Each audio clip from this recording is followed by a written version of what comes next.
तन समर्पित, मन समर्पित और ये जीवन समर्पित। लेखक श्रीधर गाडगे। डॉक्टर हेडगेवार और राष्ट्रीय स्वयंसेवक संघ का स्वतंत्रता संग्राम में क्या योगदान था, ये सवाल अक्सर उठाया जाता है। डॉक्टर सशस्त्र क्रांतिकारियों की अनुशीलन समिति के सदस्य थे। वे कांग्रेस में भी सक्रिय थे, लेकिन उन्हें एहसास हुआ कि जब तक हिंदू संगठित नहीं होंगे, देश का भाग्योदय नहीं होगा। तब उन्होंने हिंदू समाज को संगठित करने का निश्चय किया, जो राष्ट्र निर्माण के लिए अत्यंत आवश्यक था। डॉक्टर केशवराव हेडगेवार का जन्म 1889 में हुआ। ऐसा कहा जा सकता है कि उन्हें बचपन से ही स्वतंत्रता आंदोलन की प्रेरणा मिली। सामान्य प्रेरणा आमतौर पर दो चीजों से मिलती है। एक तो कोई व्यक्ति हमें कुछ करने के लिए प्रेरित करता है, और दूसरा परिस्थितियां या जन्मजात गुण इस प्रेरणा के कारण बनते हैं। डॉक्टर हेडगेवार के जीवन में उनके बाल्यकाल के कुछ प्रसंगों को देखकर यह कहा जा सकता है कि जन्मजात देशभक्ति उनके व्यक्तित्व की विशेषता थी। डॉक्टर केशवराव के पिताजी बलिराम पंत हेडगेवार पुरोहित का कार्य करते थे, लेकिन वे चाहते थे कि उनके पुत्र लोकमान्य तिलक का केसरी अखबार पढ़े। वे केशव के सामने केसरी अखबार पढ़ा करते थे, केशव को भी पढ़ने के लिए प्रेरित करते थे। डॉक्टर हेडगेवार के दो भाई थे। सबसे बड़े थे महादेव शास्त्री, उनके बाद सीताराम पंत हेडगेवार। दोनों पुत्रों को पुरोहित बनाने के लिए उन्हें वेदों की शिक्षा दिलाई गई और तत्पश्चात उन्हें पुरोहित कार्य में नियुक्त कर दिया गया। लेकिन बलिराम पंत को ऐसा लगता था कि केशव को पढ़ना चाहिए, इसलिए उन्होंने केशव का दाखिला अंग्रेजी स्कूल में करवा दिया था। साथ ही छत्रपति शिवाजी महाराज और रामायण में आने वाले ऐसे महापुरुषों की कथाओं का संस्कार भी उसके मन में डाला गया। इस प्रकार की प्रेरणा और संस्कार उन्हें उनके पिता से प्राप्त हुए। छत्रपति शिवाजी महाराज के जीवन का प्रभाव उनके जीवन पर बचपन से ही था। बचपन में ही वे उनकी कथाएं सुनते थे। बड़े होने पर तो ये आदर्श उनके लिए और भी महत्वपूर्ण हो गया, और संघ स्थापना के समय उनका आदर्श शिवाजी महाराज ही रहे। उनका फोटो सामने रखकर ही सभी कार्य किए जाते थे। उस समय वजह गुरुजी के घर पढ़ने के लिए कुछ बच्चे जाते थे। कुल 7-8 बच्चे वजह गुरुजी के घर में पढ़ाई करते थे। लेकिन एक दिन गुरुजी ने ध्यान दिया कि ये बच्चे दरवाजा बंद करके पढ़ाई करते हैं। पहले उन्हें लगा कि ठंड के दिन होने के कारण वे दरवाजा बंद करते होंगे, लेकिन 7-8 दिन बाद उन्होंने देखा कि कमरे से धूल उड़ रही है, इसलिए उन्होंने दरवाजा खटखटाया, लेकिन बच्चों ने दरवाजा नहीं खोला। जब गुरुजी नाराज हुए तब जाकर उन्होंने दरवाजा खोला। अंदर का दृश्य देखकर गुरुजी चकित रह गए। कमरे में एक बड़ा गड्ढा खोदा गया था। सारी मिट्टी उस जगह पर फैली हुई थी और सभी बच्चे चोरों की तरह वहां खड़े थे। गुरुजी ने उनसे इस बारे में पूछताछ की तो उन्हें जो जवाब मिला वो चौंकाने वाला था। डॉक्टर हेडगेवार ने कहा, नागपुर के सीताबर्डी किले पर अंग्रेजों का झंडा लहरा रहा है, लेकिन हम यहां से सुरंग खोदकर सीताबर्डी किले तक पहुंचेंगे, अंग्रेजों का झंडा उतारेंगे और वहां नागपुर के भोसले राजाओं का झंडा फहराएंगे। तब वहां हमारे भोसले राजाओं का राज्य होगा और अंग्रेजों का राज्य खत्म हो जाएगा। मतलब जिस उम्र में उन्हें यूनियन जैक जैसे शब्दों का उच्चारण नहीं आता था, उस उम्र का उनका ये शौर्य, ये 6-7 साल की उम्र में घटित हुई एक घटना थी। 1897 में, मतलब जब वे 8 साल के थे, तब का एक प्रसंग है। उस समय विक्टोरिया रानी के राज्याभिषेक के उपलक्ष्य में भारत के स्कूलों में मिठाई बांटी गई। तब 8 साल के इस केशव को भी मिठाई मिली। स्वाभाविक रूप से छोटे बच्चों को मिठाई मिलती है तो वे खुशी से खा लेते हैं, लेकिन यहां इस 8 साल के बच्चे ने हाथ में वो मिठाई लेकर गुस्से से उसे फेंक दिया और सवाल किया, मैं रानी के राज्याभिषेक की मिठाई क्यों खाऊं? उस समय की परिस्थितियों और वातावरण का गहरा प्रभाव उनके मन पर पड़ा था। आगे चलकर वे मैट्रिक में पहुंचे। यह घटना लगभग 1908 की है। 1905 में बंगाल के विभाजन का षड्यंत्र हमारे भारत में हुआ था। उसके लिए देश भर में जो आंदोलन हुआ उसका वंदे मातरम उद्घोष महामंत्र बन गया। उसी समय अंग्रेज सरकार ने वंदे मातरम पर प्रतिबंध लगाने का एक परिपत्र जारी किया। उस परिपत्र का विरोध जताने के लिए जब उनके स्कूल में इंस्पेक्टर आए तब केशव ने निर्भय होकर वंदे मातरम का उद्घोष किया था। डॉक्टर हेडगेवार तब 15 साल के थे। उस समय वे नागपुर के तत्कालीन नेता डॉक्टर बालकृष्ण शिवरामजी मुंजे के संपर्क में आए थे। बाद में जब वे कॉलेज की पढ़ाई के लिए कलकत्ता गए तो अनुशीलन समिति और क्रांतिकारियों से उनका संबंध संभवतः डॉक्टर मुंजे के माध्यम से ही हुआ। इस प्रकार उनके जीवन में दो बातें स्पष्ट दिखाई देती है, एक तो जन्मजात देशभक्ति और दूसरी डॉक्टर मुंजे तथा अन्य लोगों से मिली प्रेरणा। डॉक्टर हेडगेवार के आगे के जीवन को दिशा देने वाली ये घटनाएं अत्यंत महत्वपूर्ण सिद्ध हुई। इस बीच उनके जीवन में कई कठिन प्रसंग आए जिन माता पिता से उन्हें ऐसी प्रेरणा मिली। वे माता पिता महज 12 साल की उम्र में ही एक ही दिन उनसे हमेशा के लिए बिछड़ गए। उस समय प्लेग की महामारी का प्रकोप था। यह घटना 1902 की है। उनके पिताजी बाहर से किसी का अंतिम संस्कार करके आए थे। उन्होंने स्नान किया, उससे उन्हें बुखार आ गया और 2 घंटों के अंदर उस बुखार से उनका निधन हो गया। 3 घंटे बाद उनकी मां भी चल बसी। एक ही दिन माता पिता का साया उनके सिर से उठ गया। इन परिस्थितियों को झेलते हुए आगे उनका डॉक्टर बनना बड़ी चमत्कारी घटना है। उस समय की सामाजिक परिस्थितियों में समाज के लोग होनहार विद्यार्थियों की ओर सहायता का हाथ बढ़ाते थे। इसी सहयोग के कारण डॉक्टर हेडगेवार आगे तक शिक्षा प्राप्त कर सके। आगे पढ़ने के लिए वे नागपुर से कलकत्ता गए। उन्हें कलकत्ता के एक कॉलेज में प्रवेश मिल गया, लेकिन समस्या रहने की थी। वे डॉक्टर मुंजे की सिफारिशी चिट्ठी लेकर महाराष्ट्र भवन पहुंचे, लेकिन वहां रहने की कोई जगह उपलब्ध नहीं थी। वहां के मैनेजर ने बताया कि आपके महाराष्ट्र के कुछ विद्यार्थी एक घर लेकर रहते हैं। उस समय अमरावती के एडवोकेट दादा साहेब खापर्डे के पुत्र तात्या साहेब खापर्डे और शंकरराव नाइक एक ही कमरे में रहते थे, लेकिन वहां भी जगह नहीं थी। लेकिन उन्होंने हेडगेवार से कहा कि अगर तुम्हें असुविधा न हो तो तुम यहां रह सकते हो। डॉक्टर हेडगेवार को कलकत्ता में रहने के लिए 2 पलंगों के बीच बची हुई वही जो छोटी जगह मिली, वो वही चटाई डालकर सोने लगे और 6 साल वही रहे। वहीं पर एक और प्रसंग घटित हुआ। एक व्यक्ति रात के समय सीढ़ियों पर बैठा था, लेकिन झपकी आ जाने के कारण वो गिर गया। गिरने की आवाज सुनकर डॉक्टर हेडगेवार वहां पहुंच गए। उससे पूछा कि तुम कौन हो? तब पता चला कि वो सरकारी जासूस था। डॉक्टर हेडगेवार की गतिविधियों पर एक सरकारी जासूस नजर रखता था, क्योंकि उनका नाम क्रांतिकारकों से जुड़ा हुआ था। उनका कोड नाम कोकेन रखा गया था। वरहाड़ और मध्य प्रांत में उनके क्रांतिकारियों से संबंध थे। क्रांतिकारियों को साधन और सामग्री की आपूर्ति करने के लिए भी उन्होंने अनेक प्रकार के प्रयास किए। साहित्य पहुंचाते समय पुलिस उन्हें पकड़ने की कोशिश करती थी। इससे बचने के लिए उन्होंने स्त्री वेश धारण करके पिस्तौल व अन्य सामग्री पहुंचाने का प्रशिक्षण केंद्र बनाया। अनेक स्थानों पर सामग्री भेजने में उनका उपयोग किया गया। इस प्रकार उनका क्रांतिकारी कार्यों में सक्रिय योगदान था, ये स्पष्ट रूप से दिखाई देता है।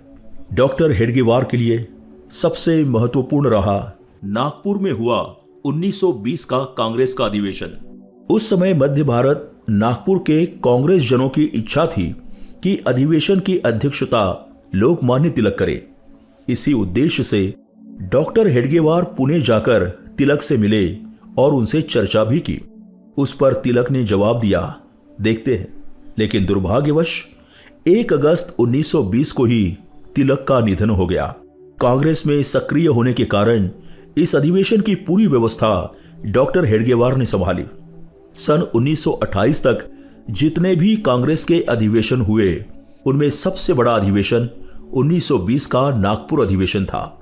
उस समय 14,583 प्रतिनिधि उपस्थित थे, 3,000 स्वागत समिति के सदस्य थे और 8-10 हजार स्थानीय नागरिक भी सम्मिलित हुए थे।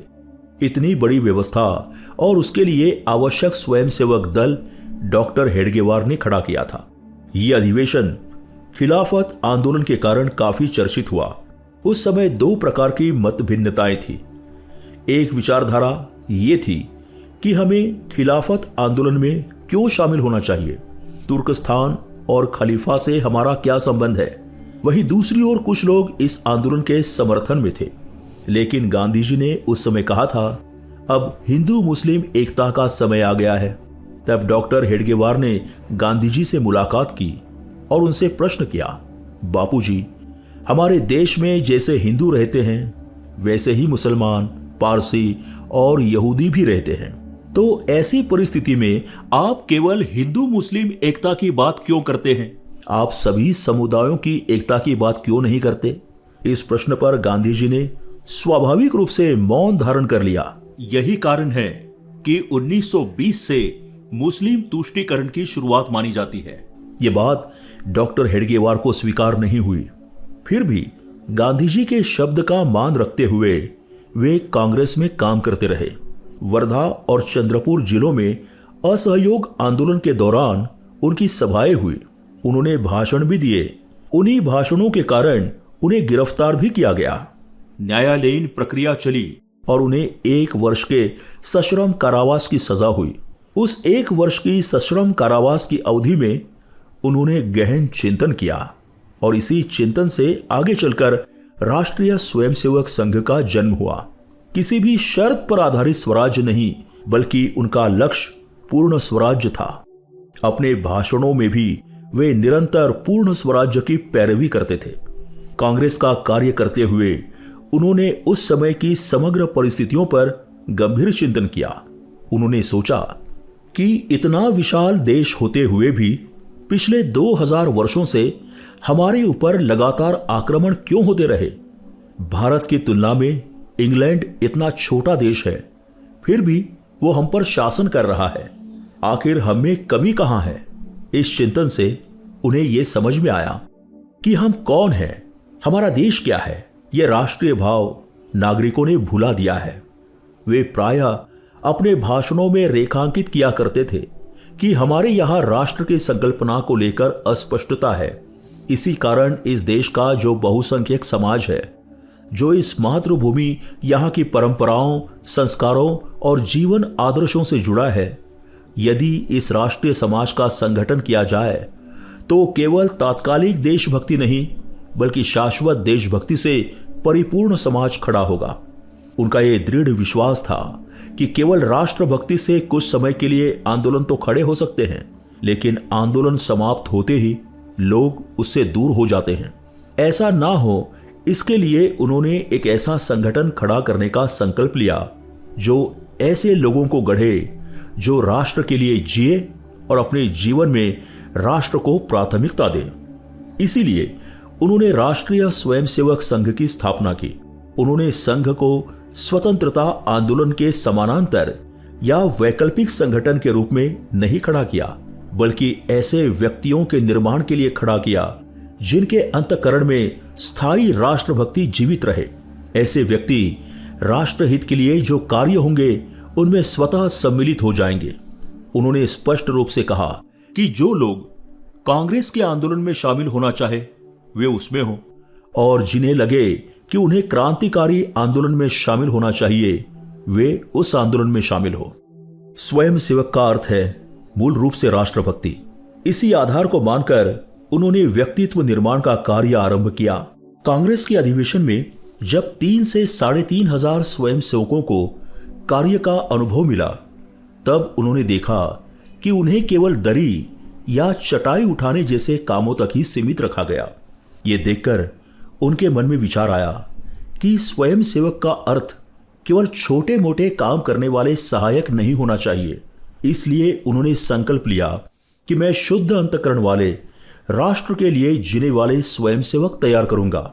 और इसी संकल्प से राष्ट्र की सेवा हेतु संघ का प्रारंभ हुआ। इसी दौरान गांधी जी ने कहा था, एवरी मुस्लिम इज बुली और एवरी हिंदू इज कावर्ड। इसका प्रभाव स्पष्ट रूप से दिखने लगा था। डॉक्टर हेडगेवार के चरित्र में भी इसका उल्लेख मिलता है। उस समय सुबह काकड़ आरती के लिए लोग भक्ति झांकी निकालते थे और उसे गाजे बाजे के साथ रास्तों से ले जाते थे, लेकिन इसका विरोध शुरू हो गया। यहां तक कि शादियों में बजने वाले बैंड बाजों तक पर प्रतिबंध लगाया जाने लगा। कहा जाता था, यहां मस्जिद है, यहां वाद्य मत बजाए। कई जगहों पर पत्थरबाजी और मारपीट तक होने लगी। तब डॉक्टर हेडगेवार ने महसूस किया कि अगर हिंदू समाज इसी तरह बिखरा हुआ रहेगा और स्वयं कोई प्रतिकार नहीं करेगा तो ऐसा समाज किसी काम का नहीं होगा।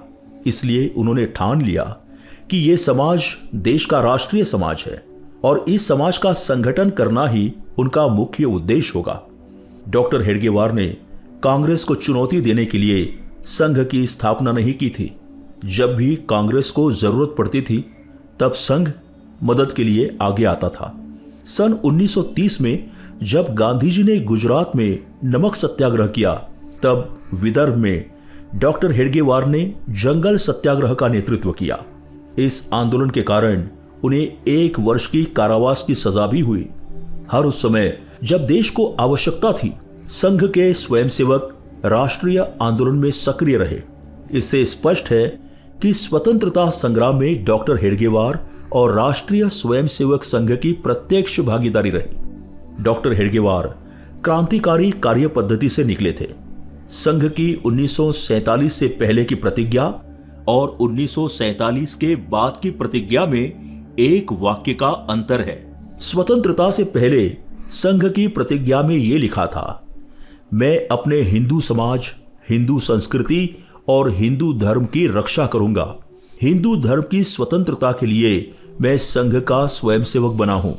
लेकिन 1947 के बाद की प्रतिज्ञा में शब्द बदले गए और यह कहा गया, हिंदू राष्ट्र की उन्नति के लिए मैं राष्ट्रीय स्वयंसेवक संघ का स्वयंसेवक बना हूं। स्वतंत्रता आंदोलन में भाग लेने को लेकर अनेक लोगों की अलग अलग राय है। कुछ लोग तो ये भी मानते हैं कि क्रांतिकारियों का मार्ग गलत था। ऐसे में यह प्रश्न उठता है कि स्वतंत्रता संग्राम में भाग लेना वास्तव में किसे कहते हैं?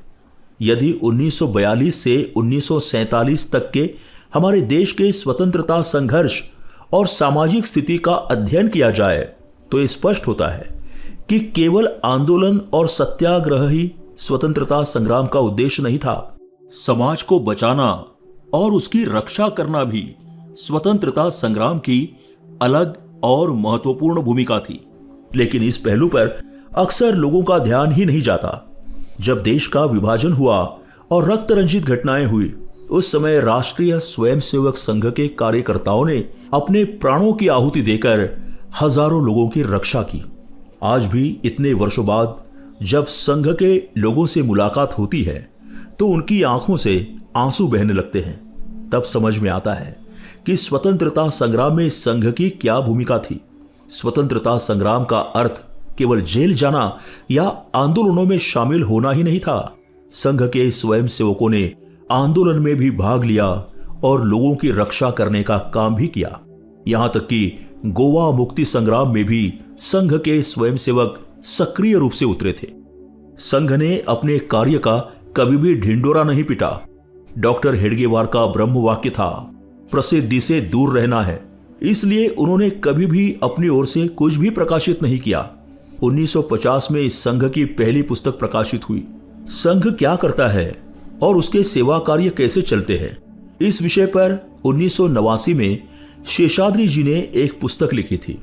उसके बाद अनेक पुस्तकों के माध्यम से संघ का इतिहास दुनिया के सामने आता गया। इतिहास के सत्यावलोकन से ही संघ को समझा जा सकता है, यह ध्यान में रखना आवश्यक है। डॉक्टर हेडगेवार ने 1922 से 1923 तक की कारावास की सजा काटी। जेल से छूटने के बाद भी वे कांग्रेस में काम कर रहे थे। 1925 में संघ की स्थापना हुई। उनके जिगरी मित्र भैयाजी कावरे थे। सश्रम कारावास के दौरान उन्हें किताबों की जिल्दबंदी यानी कि बुक बाइंडिंग का काम दिया गया था। इस जिल्दबंदी के काम में उनके साथ एक मुसलमान व्यक्ति भी था जिसका नाम इमामुल्ला खान था। काम करते समय उसके पैर में दर्द हुआ तो उसने पैर के नीचे भगवत गीता रखने के लिए मांगी। इस बात से डॉक्टर हेडगेवार को बहुत क्रोध आया। भगवत गीता क्या पैरों के नीचे रखने की किताब है? उसकी ऐसी हिम्मत कैसे हुई? इस घटना और अन्य प्रसंगों की पृष्ठभूमि ने उनके मन में यह विश्वास और दृढ़ कर दिया कि इस देश में हिंदू संगठन अनिवार्य है। डॉक्टर हेडगेवार ने 1925 के बाद अपना पूरा ध्यान संघ के निर्माण पर केंद्रित कर दिया। संघ की कार्य पद्धति विकसित की। उन्होंने छोटे बच्चों को भी संघ में प्रवेश दिया। उस समय बहुत लोग उनका मजाक उड़ाते थे। कई लोगों ने उपहास किया, यहां तक कि संघ को कुचल देने की भाषा भी बोली गई। लेकिन डॉक्टर हेडगेवार ने नागपुर में जो छोटी सी शाखा खड़ी की थी उसे 15 वर्षों में अखिल भारतीय बनाकर दिखाया। ये करते समय उन्होंने जिस प्रकार के कार्यकर्ता तैयार किए वो प्रशंसनीय था। उन्होंने प्रचारक नाम की व्यवस्था विकसित की। 1930 तक कोई भी प्रचारक नहीं था। पहली बार डॉक्टर बाबा साहेब आप्टे और अन्य कार्यकर्ताओं को प्रचारक बनाकर भेजा गया। कोई मुंबई गया, कोई पुणे गया, फिर दक्षिण भारत, उत्तर भारत तक पहुंचे। एक 10 से 12 साल के बच्चों का भी एक दल था जिसका नाम कुश पतक था। उसमें बाला साहेब देवरस, एकनाथजी रानडे, यादवराव जोशी, दाताराव परमार्थ थे। उन बालकों को डॉक्टर हेडगेवार ने अपने साथ लिया और उन्हें अपने जैसा गढ़ा। डॉक्टर हेडगेवार ने संघ के लिए अपना सब कुछ दे दिया। गांधी जी और डॉक्टर हेडगेवार की केवल 2 बार ही मुलाकात हुई थी। पहली बार 1920 के कांग्रेस अधिवेशन में और दूसरी बार 1934 में। उस समय संघ का वर्धा में शिविर लगा था जिसमें 1500 लोग सहभागी हुए थे। गांधी जी सेवाग्राम आए हुए थे। वहीं से उन्होंने स्वयं सेवकों को देखा। उन्होंने महादेव भाई देसाई से पूछा, यह क्या चल रहा है? तब उन्हें बताया गया कि यह राष्ट्रीय स्वयंसेवक संघ का शिविर है। गांधी जी ने संदेश भिजवाया, क्या इसे देखने आ सकते हैं?